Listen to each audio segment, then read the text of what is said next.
My name is Emily Carter, and for most of my life, I was treated like a temporary visitor in my own family. Not a daughter with a place at the table, not a sister whose voice mattered, but a quiet problem everyone hoped would stay polite. I was 36 years old when my brother sold my $750,000 condo behind my back, and I finally learned that being underestimated can become a weapon when the truth is written in ink. Before that, I had spent years trying to be reasonable.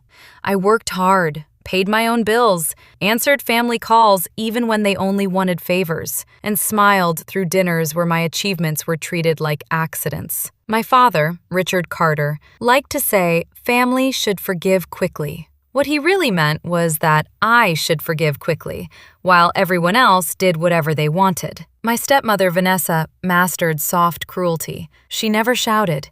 She only sighed, corrected, dismissed, and made me feel selfish for protecting anything that belonged to me. My mother, Grace Carter, died when I was 15. She was the only person who ever taught me to look past appearances. She had worked as a title examiner, the kind of woman who could read a property file the way other people read a diary. She used to take my hand, tap a stack of documents and say, "Emily, never trust the smile across the table. Trust the signature, the deed, and the clause no one bothered to read." Back then, I thought she was teaching me about real estate. I did not understand she was teaching me how to survive my family. After she died, my father remarried fast. Vanessa arrived with perfect hair, perfect manners, and a perfect way of making my mother disappear. Her photos left the hallway. Her files vanished into storage. Her name became something people lowered their voices around, as if remembering her was rude. Then Daniel became the center of the house. He was my father's son from before Vanessa, charming when he needed something, loud when he felt challenged, and always protected by the sentence, "He has been through a lot." Daniel failed upward for years. Every business idea collapsed. Every debt became someone else's problem. Every mistake was described as pressure. When I bought my condo, he smiled too wide and asked how someone like me could afford a place like that. I told him I had saved, invested, and waited. He laughed and said living alone must make it easy to hoard money. Everyone chuckled. My father looked down at his plate. That was his talent, disappearing whenever I needed him to act like a father. The condo was not just a home. It was the first place that felt fully mine. It sat above a quiet street, full of morning light, with every document clean, every payment current, every locked drawer carrying proof that I had built something no one in that house had given me. By 36, I had trained myself not to ask my family for approval, but some old part of me still wanted them to see the truth. I wanted them to understand that my condo was not luck. It was years of lunch breaks spent checking listings, weekends spent repairing other people's properties for extra money, nights spent studying investment reports until my eyes burned. I had bought it when the neighborhood was still overlooked, before the coffee shops, before the boutique offices, before the waterfront development made every unit on my street double in value. The purchase price had been hard enough, but the discipline after that was harder. I refinanced at the right time, paid down the balance faster than required, and kept every receipt because my mother voice lived inside my head every time I signed a document. Trust the deed. Trust the clause. Trust what survives after people stop smiling. Daniel saw none of that. He only saw a $750,000 asset that I had, and he did not. At first, his comment sounded casual. Must be nice sitting on that much equity. Must be lonely in all that space. Must be selfish to keep a place like that when family could use a little help. Then the comments sharpened. He said I did not need a condo that valuable because I had no husband, no children, no real responsibilities. Vanessa agreed in that gentle, poisonous way of hers, saying some people confuse independence with greed. My father never corrected them. He just rubbed his forehead, sighed, and told me Daniel was under pressure. The pressure had a name. Daniel had opened a luxury fitness studio with borrowed money, rented equipment, fake confidence, and no actual plan. The business was bleeding cash within 6 months. Vendors were calling. A private lender was threatening legal action. His lease was overdue. And somehow, in the twisted logic of my family, his disaster became my moral obligation. I refused to lend him money. I said no calmly, clearly, and only once. Daniel stared at me across my father's dining table and smiled like he had already decided something. 3 weeks later, I left for a work assignment in Portland. It was supposed to be simple: inspect a damaged historic building, prepare a report, come home. I locked my condo, checked my files, and ignored Daniel's last message asking whether I had changed my mind. While I was away, he used a copied signature from an old family insurance form, a fake authorization letter, and 2 statements from Vanessa and my father claiming I had verbally approved the sale. He found a rushed buyer, pushed the closing through a careless notary, and told everyone I was being dramatic before I even knew I had been robbed. When I came home, the first thing I noticed was the lock. My key slid halfway in and stopped. For a moment, I stood there in the hallway with my suitcase beside me, staring at the door like it had become a stranger while I was gone. I tried again, slower. Nothing. Then I saw the faint scrape marks around the hardware, the new keypad above the handle, and the small envelope taped to the door with my name written in Daniel handwriting. Inside was one sentence: "You should have helped when you had the chance." My stomach went cold. I called him before I called the police because some foolish part of me still believed there had to be an explanation that was not criminal. Daniel answered on the 4th ring, laughing over background noise. When I asked why my locks were changed, he said, "Because it is not your condo anymore." I remember the exact silence that followed. It was not confusion. It was my brain refusing to accept something too ugly to process all at once. He told me he had sold it. He said the paperwork was done. He said I had approved it, whether I wanted to admit it or not. Then he said the sentence that burned the last soft part of me away. "I cashed out, Emily. You can cry about it from a hotel room." I drove straight to my father's house with the envelope still in my hand.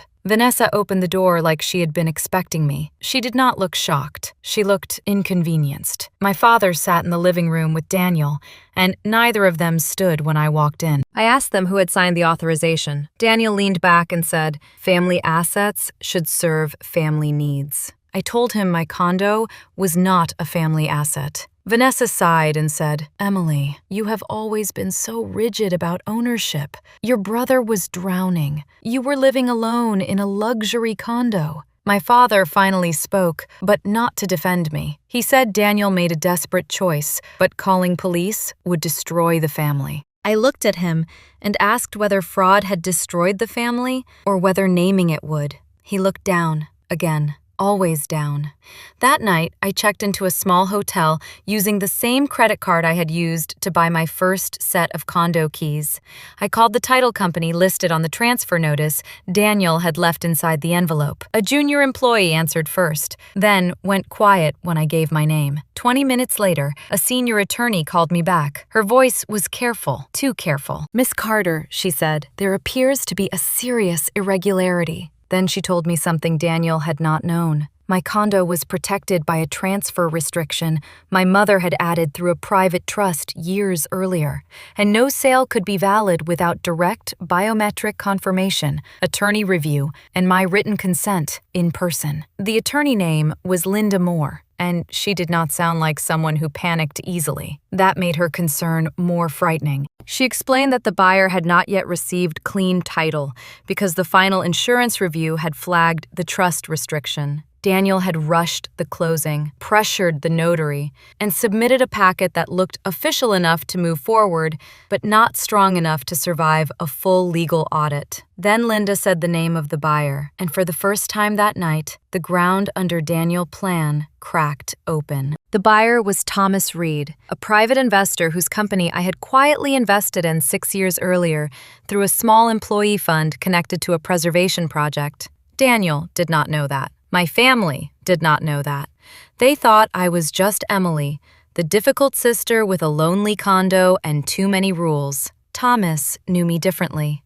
He had seen my name on reports, investment records, and restoration boards. When his team saw my condo file and then saw a questionable authorization with a signature that looked copied, he asked why the owner had not appeared in person. That single question froze the deal. Linda told me not to confront Daniel again without counsel. I almost laughed because confrontation was all my family had ever understood. But this time, I wanted something better than screaming. I wanted proof. Over the next 48 hours, I became very quiet. I checked into a longer stay room, opened a new folder on my laptop, and started building the case the way my mother would have built it. Foundation first. The building security office gave me footage of Daniel entering my condo while I was in Portland.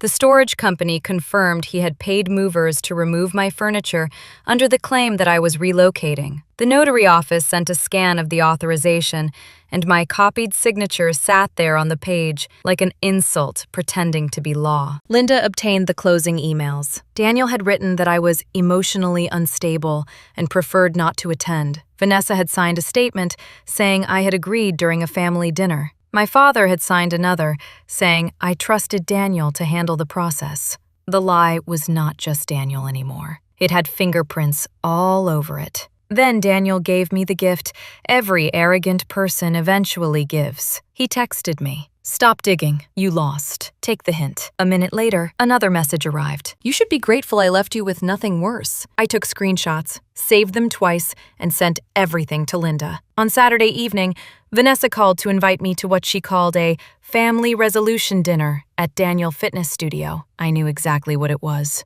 A celebration disguised as peace. Daniel wanted me, cornered, embarrassed, and pressured into silence before the buyer walked away completely, so I said yes. The dinner was not really dinner. It was a performance. Daniel Fitness Studio had been rearranged with catered food, champagne glasses, and a small group of relatives who had clearly been told I was the problem. Vanessa stood near the front desk, smiling like a hostess. My father hovered beside her, already looking tired. Daniel wore a navy suit and the expression of a man who believed the room belonged to him. The moment I walked in, he raised his glass and said, "Look who finally decided to be reasonable." A few people laughed. Vanessa touched my arm and whispered, "Do not make this ugly." I looked at her hand until she removed it. Daniel started speaking loudly about sacrifice, family loyalty, and how sometimes one person had to give up comfort so another person could survive. Then he looked at me and said, "Emily had a condo, I had a crisis, and family means balance." Before anyone could clap, the front door opened. Linda Moore entered first, with a leather folder in her hand. Behind her came Thomas Reed, the buyer Daniel had been so desperate to impress. Daniel's smile weakened. Thomas looked directly at me and nodded. Linda did not raise her voice. She did not need to. She placed the documents on the front desk and said the sale of Emily Carter Condo is frozen due to suspected fraud, forged authorization, false witness statements, and violation of a recorded transfer restriction. The room went silent. Daniel tried to laugh and said this was a misunderstanding. Linda turned the first page and showed the copied signature, then the security stills, then the moving invoice, then the messages where Daniel told me I had lost. Thomas spoke next, calm and disgusted. He said, "I do not buy stolen property, and I do not do business with people who forge their sister name." Vanessa went pale. My father whispered my name like he was asking me to save him from the truth he had signed. I looked at him and said, "You helped him steal my home." He closed his eyes. Daniel exploded, calling me selfish, vindictive, and dramatic. Linda simply said the police report had already been filed, and the title insurer had opened a formal fraud investigation. That was when Daniel finally understood. This was not family drama anymore. This was evidence. In the weeks that followed, his studio collapsed. His lender pulled out, vendors sued,